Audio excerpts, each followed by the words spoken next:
celebrate that reform, but that's also part of the bad, because I think the criticism of medicinal cannabis that it's a poor way of providing recreational cannabis with high costs and poorly regulated way of providing sort of backdoor to recreational cannabis. It's both the good and the bad.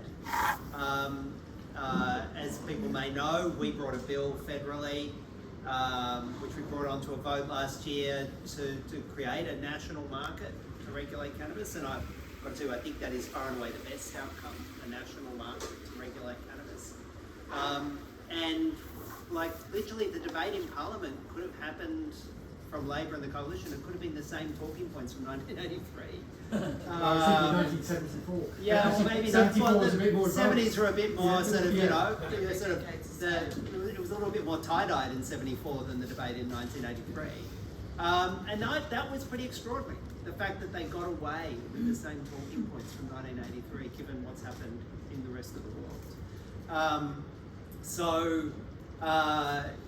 Yeah, and you know, the experience, the everyday experience of Australians about, you know, having recreational cannabis as a small part or a more significant part of their life, and then the political debate, the difference between that was pretty remarkable. And then, you know, at a federal level, we saw a lot of anger in the Coalition in particular about the pretty modest reforms being rolled out of the ACT. You know, the ACT decriminalising cannabis, then decriminalising personal possession after that. And I still remember the then Shadow Attorney General, Michaela Cash, and you know, she's an excitable human being. And as the ACT were talking about decriminalising personal, you know, possession of drugs in the ACT, she went into this sort of rant about how there would be party boats cruising, circling the Lake Burley Griffin, full of drug-taking, this drug-taking as mecca. opposed to the drunk ones who are there now. Everyone would be rushing to Canberra to jump onto these party boats of psychedelics and heroin and cocaine, and I have been trying to find those party boats.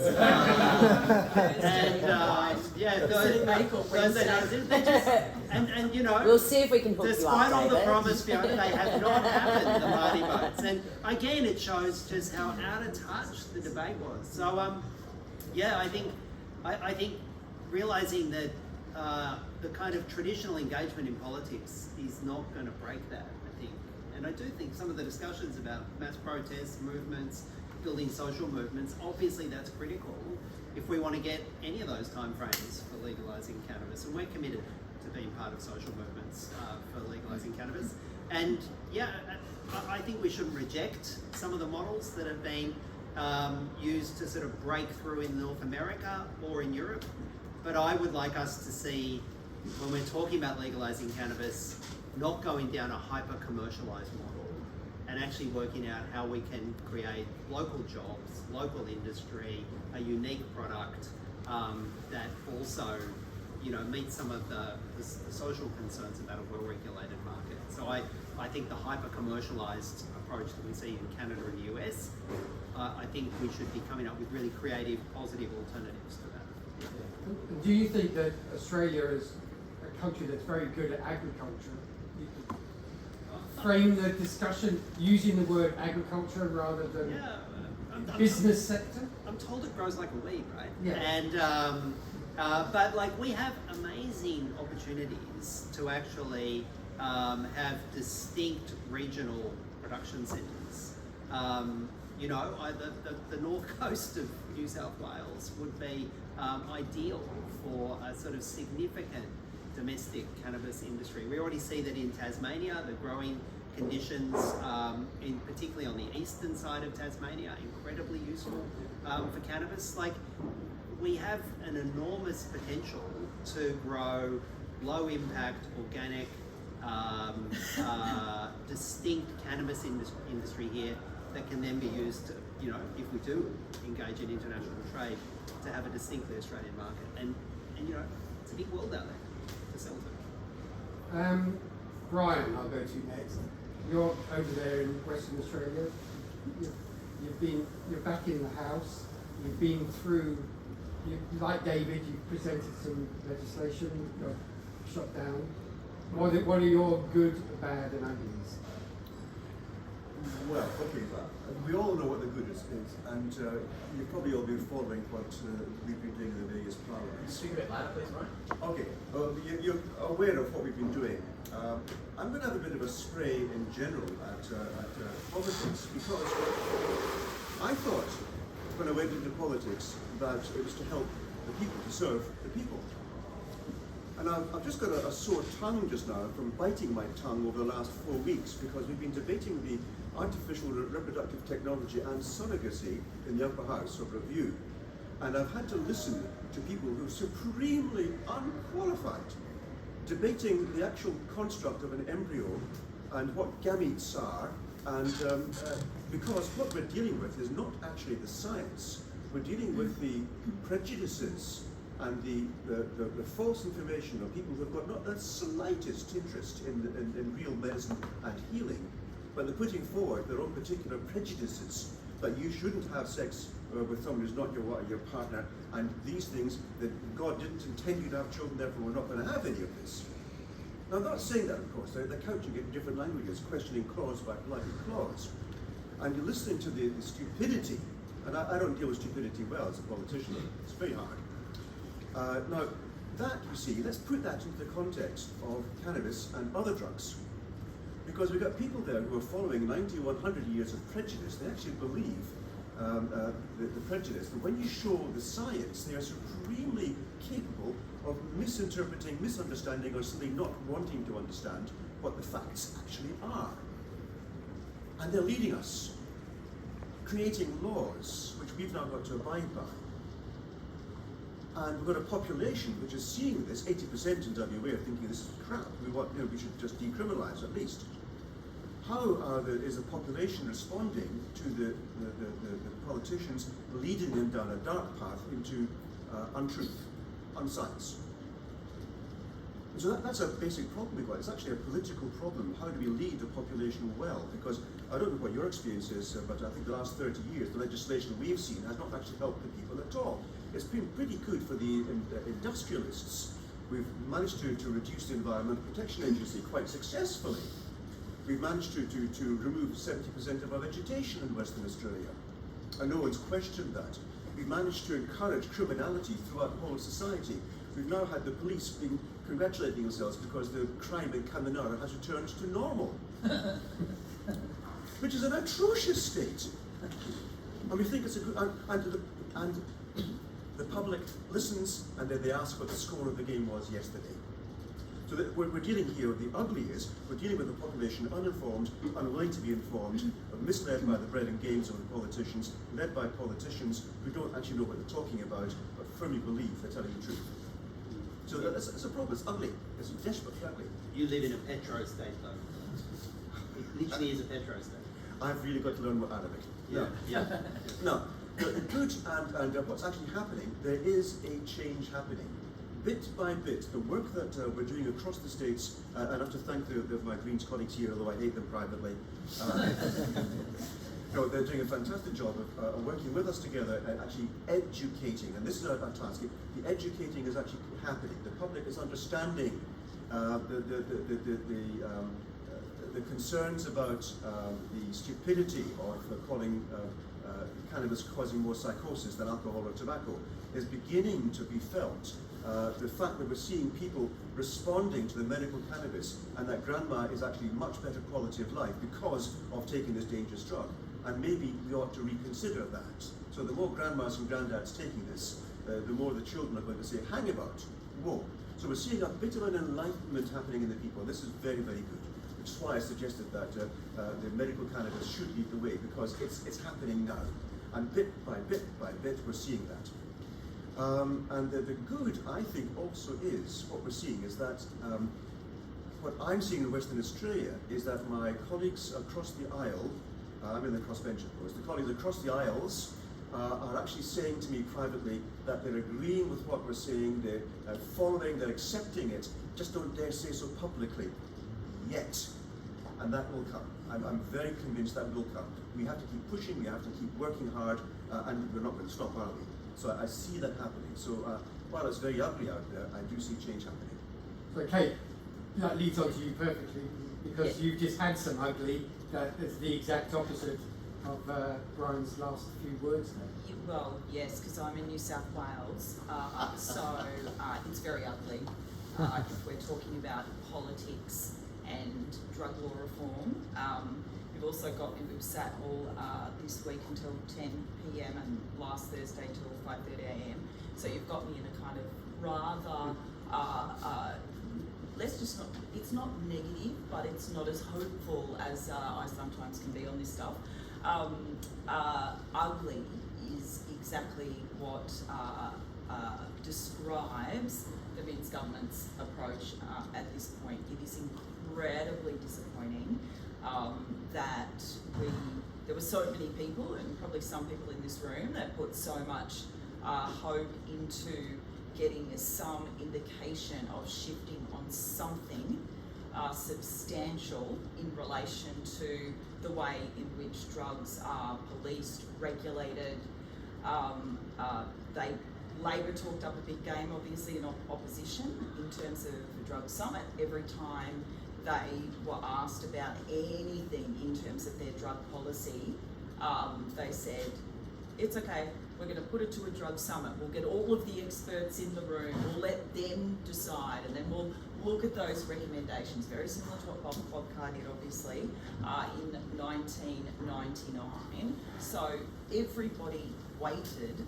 There was this like 3-year pause on anything in New South Wales, although I did introduce a bill to legalise cannabis, introduced a bill for pill testing, introduced a bill for reforming our roadside drug testing laws in that time. Most people know that drug summit reported, the drug summit, it was essentially a very high-tech health workshop, to be honest. To me, and I think quite a few attendees, it was something that the government could have done on its own with all of the, bunch of police stakeholders, health stakeholders, NGO stakeholders, just had a couple of days conference to work out existing drug policy, how to do, help people, treatment, support services a little bit better within the existing legal framework. That's what this policy conference was. But of course, what was promised and what it should have been, and what the vast majority of attendees wanted, was a change, a significant change, a reform to treat drug use as a health issue, of course, not a criminal one, and to get it out of the criminal justice system. That didn't happen. So the recommendations came out from Carmel Tebet, John Brogden, and the extraordinary thing about this as well, when the report came out, which I don't think, again, was explicitly stated, or anybody who attended that conference, I'm going to call it the conference, thought was in the forward to the response, in the forward to the recommendations, they said, we have made 56 priority actions that the government can do in this term of Parliament. So that was its big, amazing, ambitious thing, right? So even then, the government responded a couple of weeks ago. That's the most paltry response to anything I've ever right. seen, considering the amount of media coverage it had over. Sure.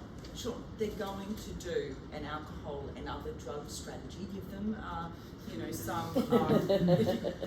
Seriously, that's a big thing. And they get the word other. Yes, we'll do that. That's not the point.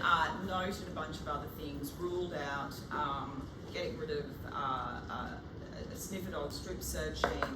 And that was just at music festivals, that recommendation. There was nothing about, there was about reforming the early drug diversion initiative, which, okay, that's important. Again, didn't need that was around because there's too much eligibility criteria. But the worst part about it, of course, is it's police discretion, and we know when police can exercise discretion, that they'll exercise it against. Or they won't exercise it against First Nations kids, people, for example, and it's not good. So I don't know where it goes from here. The government has, and also just quickly, in response to there was a parliamentary inquiry, quite extensive into cannabis, regulating, legalising cannabis in New South Wales, came up with a heap of good findings, recommendations, including straight out decriminalisation, then moving to a regulated, legalised model. The government's response to that, reject. There's no way the government will not decriminalise or legalise anytime soon. The worst part about all of this is that for the first time in quite a long time in New South Wales, there actually is a so-called, if Labor wanted to use it, a progressive majority in both houses. So we could actually say, for example, decriminalisation, which I think actually is very important for all drugs. So I'm just not obviously about cannabis. For all drugs in New South Wales is very important. We could do that very easily, get it past Parliament, but we know Vin's government very conservative, Daily Telegraph very conservative, 2GB, we know what runs, and the alcohol industry, clubs industry, hotels industry in New South Wales. So that's where we are. We won't stop. That's right, Brian. We keep going. We know the public's on our side. Absolutely agree with how to build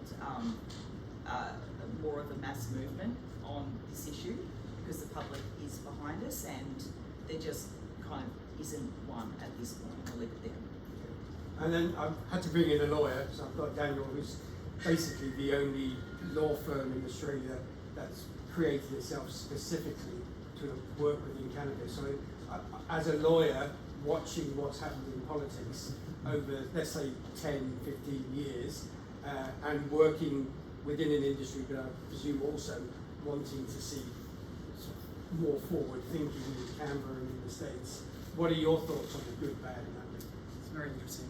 It's interesting to look at it from an external perspective, because obviously it impacts my job and it impacts what all of my clients do. I think that in terms of good, the industry exists, which is fantastic. In terms of bad and ugly, I think they go hand in hand, and I think it comes down to the framework that was established and the fact that it hasn't really progressed with the development of the market. I think that It's been left in the dust. it's been left in the dust, and the way that everyone knows patient access works is through the special access scheme or an authorised prescriber scheme, which traditionally is used for novel medications on kind of more fringe cases. It wasn't intended to support the size of the market, and it's still the access pathway. So I think that the industry's been forgotten a little bit in terms of no progression within the regulatory framework for the existing medical market. In terms of How much do you think the industry wants progressive regulation rather than some who can print themselves money quite easily? Yeah, that's a good question. I think that there are not only issues with the current framework, but also issues with enforcement that have led to that outcome. And I'm hoping that following the TGA consultation that's currently underway, there are some changes made there that would address some of the deficiencies in the framework. David doesn't look too confident about it. Well, look, I don't think it's intended to do good for access to cannabis. No, I well, I'm think sure it's not. It's intended to make it, maybe this is a subject to sort of go on if there's Q&A, but I think the government's now got a real problem, because if they start really ramping back access for medicinal cannabis, that might be the time we get the mass movement and we get people on the streets. Because if you cut off 1 million people from access to medicinal cannabis, that might be a nice social movement moment. But you know, there's a bunch of corporations super happy with the current arrangements for medicinal cannabis. They can bring in as much medicinal cannabis from overseas with almost no quality control checks. Well, the Thais yesterday were complaining that Yeah. the Australians are forcing their prices so low that they can't afford to exist. Yeah, we'll buy anything from anyone, provided it's got a certificate on it that says it's sweet, with almost no quality control at the borders. And meanwhile, our domestic industry faces, you know, multiple layers of regulatory burden, state and federal, random spot searches. Like, we've created such an uneven playing field in the medicinal cannabis between our domestic industry and imports that, you know, maybe that could be addressed, but that won't happen through the TGA review. TGA review is just going to be looking at restricting patient access. If anything, we've got to look at what's happened with illegal tobacco. So if it is clamped down, I mean, I don't think actually people are going to take to the streets. They're just going to Take the bait shop. there's money to be made. So yes, we can. Yeah, we know how to exponentially build the black market. Very Right. good. Yes, we do. We're very good at it. Just black market's been there the whole time. It's I know. still there, like. Yes, but particularly I'm thinking more so in terms of now all of the products that people are used to now are receiving, similar to vaping. I think that'll just. But flood even the market. quality of black market weed is like you can get raspberry kush. Yeah, of course. Yeah. Not that I know. I've seen other people. I wanted to ask all four of you, what is it that Australia has done over the last 10 years that we could inform other jurisdictions who aren't so far along the line? So it's not just the good things that we've done, but what can we warn them about and how can we help them do it? Because I think we are in a position in Australia to be able to, I don't want to use the word influence, but help the education process so people don't go through that hamster wheel of repeat that I see over and over again, writing up the same stories every day for the last 10 years. Don't elect the Labor Party. I think, I think putting too much hope in winning the argument in Parliament before you've got the mass movement on the ground. Like, we all know the arguments, the compelling nature of the arguments, this assumption that if you present a compelling argument to, 70, 150 people who can inform themselves or make the right decision, actually that's not how it's going to work. But I think the rest of the world has understood that as well, and that's how they've got their reforms in other countries. They've kind of gone around traditional politics to get the change. But yeah, we're not going to get this through clever. We're going to get this through mass mobilisation.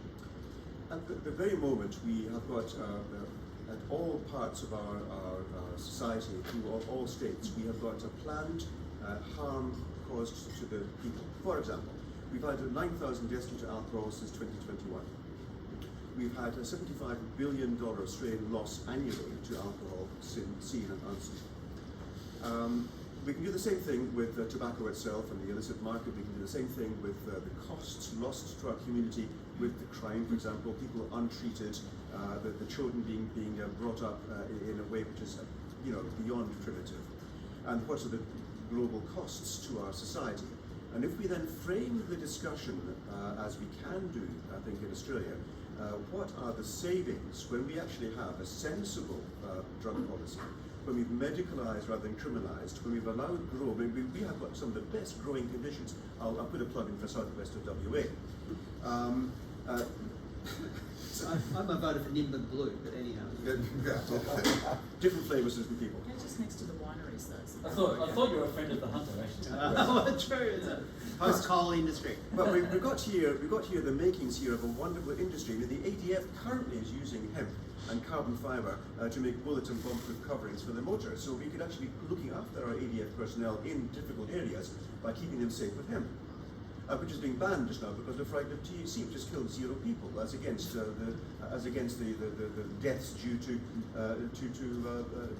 car accidents. We've got more people killed by white sharks than we have by cannabis. This is, and people seem to look at cannabis as being a danger, and MDMA and all the other psychedelics. So the dollar question, I think, really matters. Once the money question comes out, both from the political side, how many hospitals could we build if we did this? And from the business side, if we had this regulated appropriately, how many billions can we make for our shareholders? Then we've got a different discussion altogether. The idea that myself in particular, about the health benefits from cannabis, actually doesn't matter a single bit to the political thinking. Not a bit. It's a dollars. And Kate, because you're on the hotline to Zach in the UK, what would you be telling him at the moment? Because they're far behind.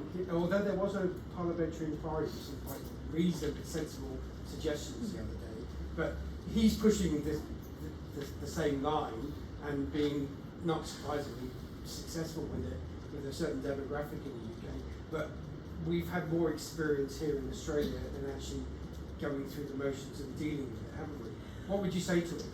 Look, I don't know in terms of the more experience in Australia, because honestly, where we're sitting and you look across the country, I don't think we can say we've got a lot of to boast about.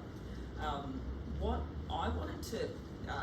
I would talk to him about is what's happening at the United Nations. I want to get back to what Jeff was saying before. Early this year, I was lucky enough to go to the Harm Reduction International Conference in Colombia. And the conversations I had there were just amazing and incredible, and kind of taken me on a slightly different road. Yes, the focus for those who are wanting significant drug law reform in this country does need to be on that.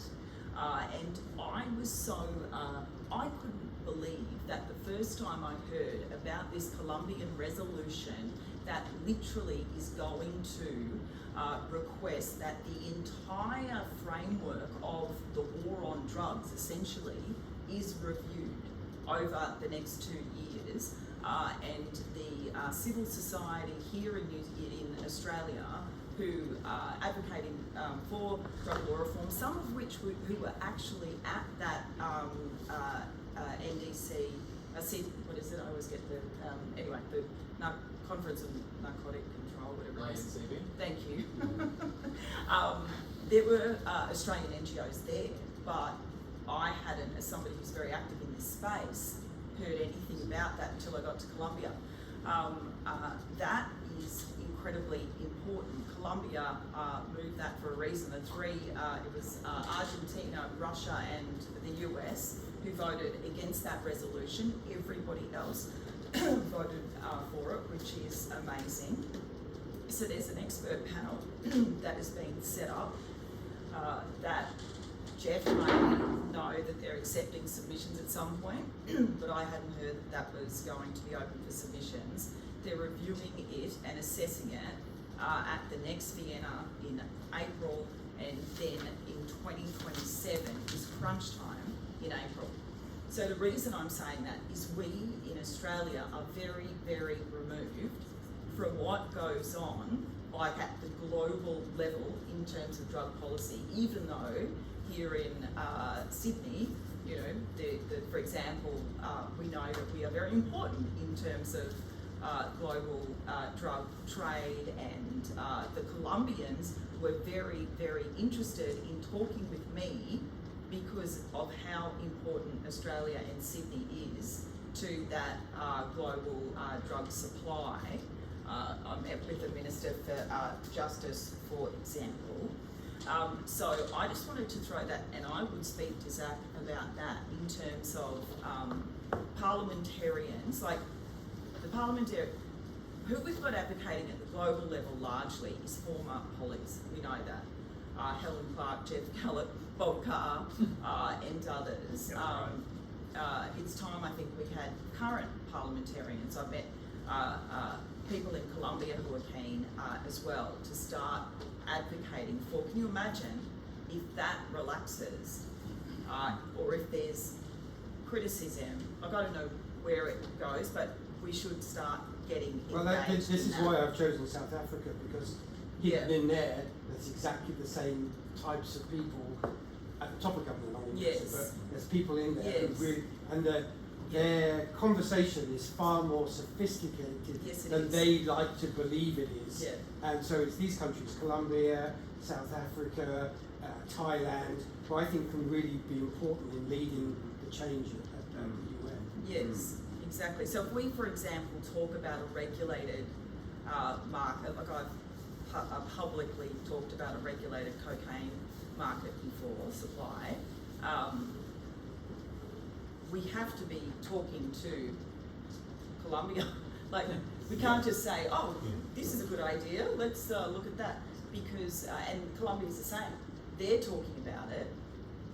Like they've got an election in April, and that's something to look at and monitor. But they need trials. I suppose, like they need to see if they can trial with a country or two, or a province, or a region, or a government, a regulated supply. The same would go. It's not like different, very different. Cannabis we can grow here, but in terms of going any further, which is, I think, a very, very interesting thing. So I just to even though I'm a state politician, when it comes to drug law reform, it's got to be, we've got to have global connections and it opens up our view about what harm we're trying to address. We always think about it as very much, you know, what's the harm in Sydney from cocaine consumption, you know, and the wastewater studies seem to show that the eastern suburbs of Sydney is a significant consumer of a globally significant consumer of cocaine. It clearly is. But we just seem to ignore the supply chain and the human costs, the human rights costs, the damage that happens in Colombian society, the violence that happens in Colombian society because of the supply that we consume in Sydney. And I actually think Cate's discussion about the international perspective should put pressure on us as well. Because we talk about harm reduction, the greatest harm reduction we could do by regulating cocaine, and it's not currently federal Greens policy, but the greatest harm reduction we can do about regulating cocaine isn't so much in Australia. Wouldn't you be putting yourself in danger doing that? Well, because you're taking away an income stream to a whole bunch of really dangerous people. The construction industry in Australia who are involved in laundering the money for it. Like, security industry. look at Friendly Joyce, who just had his. He was too scared to continue. So what the Colombian president, so that the whole, it would have to be done in conjunction and some arrangement with the cartels. Yeah. That's there is no other way of doing it. So it's you know, yeah, it's mind blowing to think how it would happen, but they're having the discussion. But also, And the cartels are very cross about it before. I mean, Colombia already is having a Truth and Reconciliation Commission around a lot of the violence.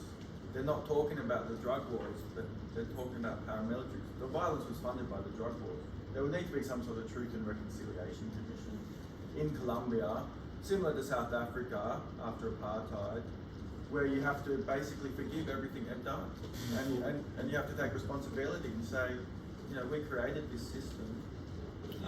This discussion we're having now on, you know, about cannabis in Australia, a lot of those South American countries have had the same discussion with the UN or INCB about, you know, we didn't have a cocaine problem, we didn't have cartels until it was made legal, until there was a prohibition on it, until you gave ownership of coca to GlaxoSmithKline.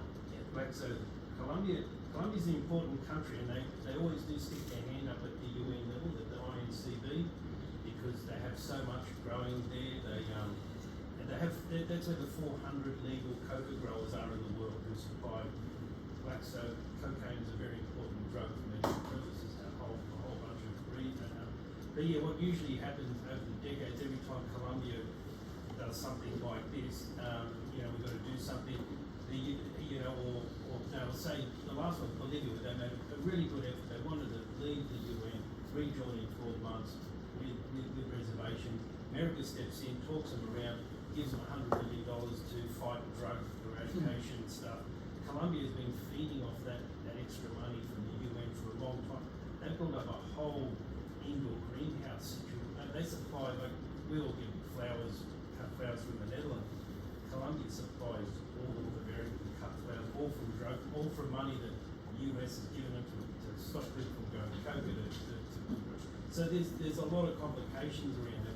And again, you know, what happens, and I'm not having a, you know, the Greens really appreciate the work and everything, but, you know, when it does come down to the cutting edge of things, I'm really only interested in cannabis. I didn't even vote on that last one. I don't know anything about those other drugs.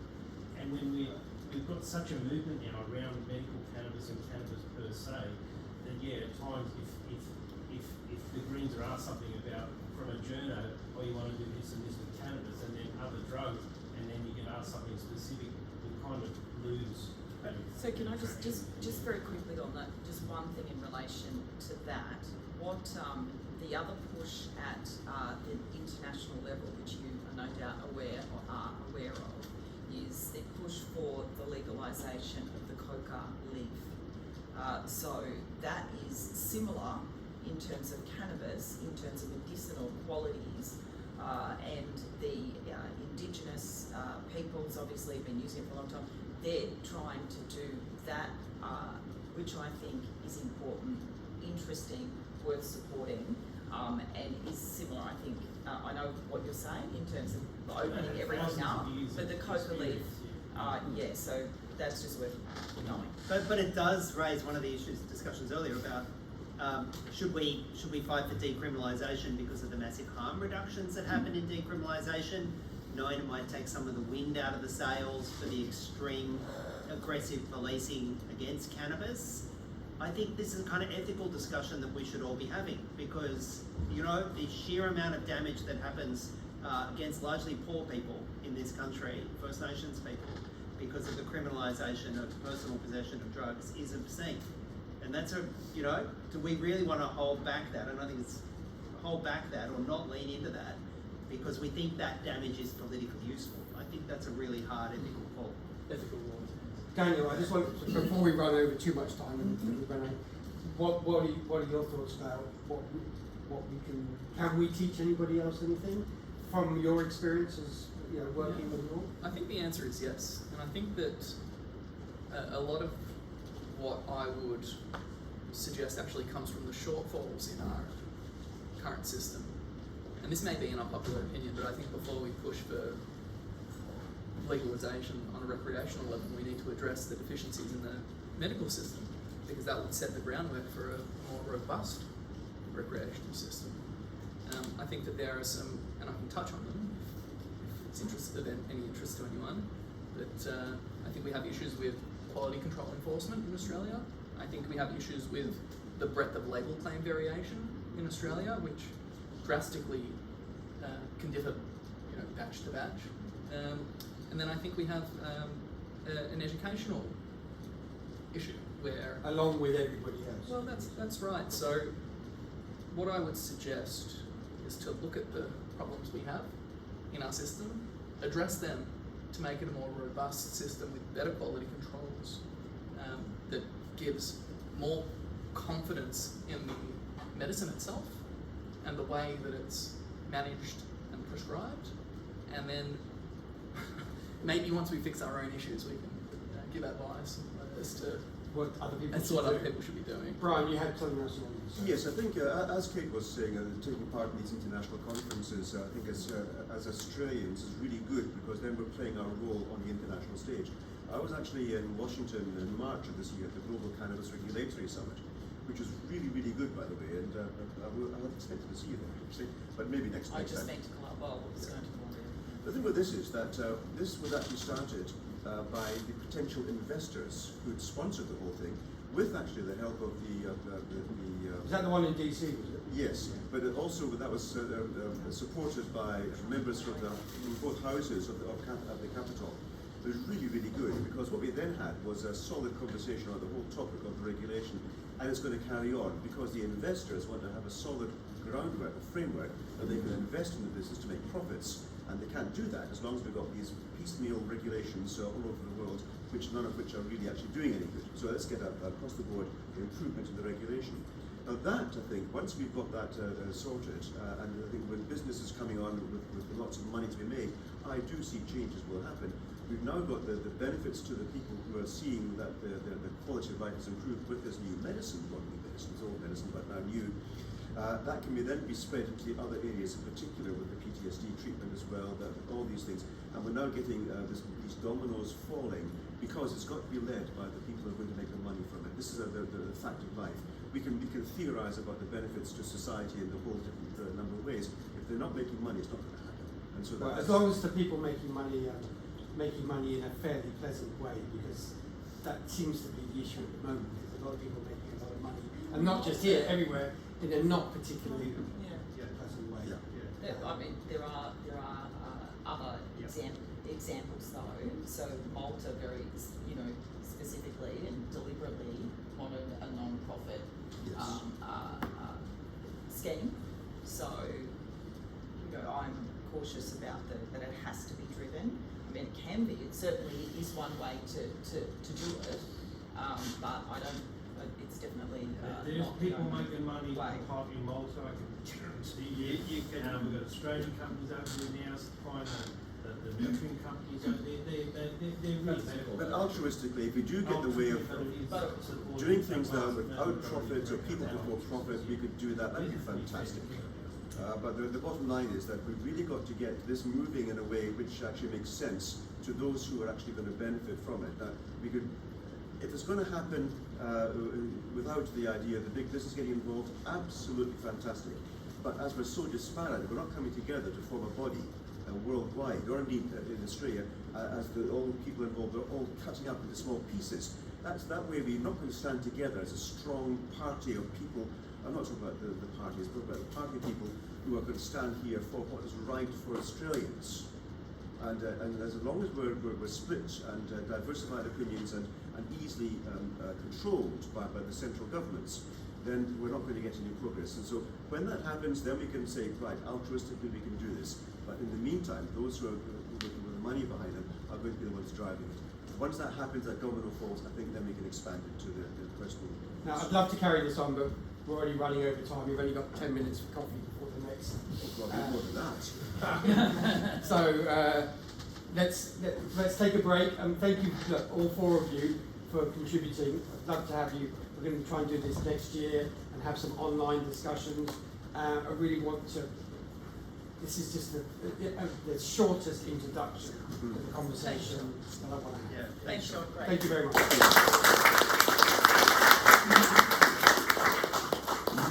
Is the coffee outside? Yeah, coffee is outside. The If coffee everyone, is outside. So about 10 minutes and then. let's wriggle it back in. I saw it come. Oh, that was it.